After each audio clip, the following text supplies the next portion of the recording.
Dostlar, hoş gördük sizleri. Canım ay Kəpənəkçi.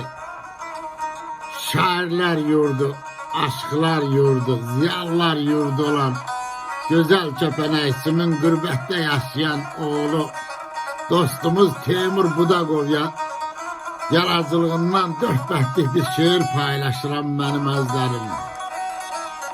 Teymur Bey yazır ki, başımı koyduğum dizinin üstə anamın laylası düşüp yadıma.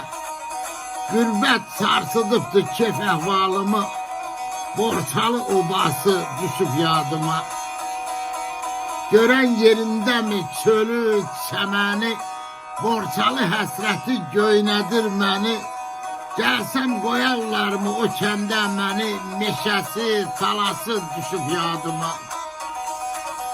Boynumda gəzdiyim dərələr, dağlar, güllü gülistanlı, bülbüllü bağlar, Könlüm bu diyarda inler, ağlar, Borçalı havası düşüp yadıma.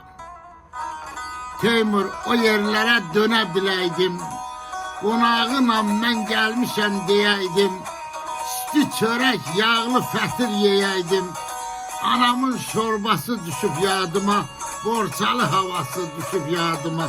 Sağ olun dostlar, Novruz bayramınız mübarek olsun. Aziz xalqım, var olun.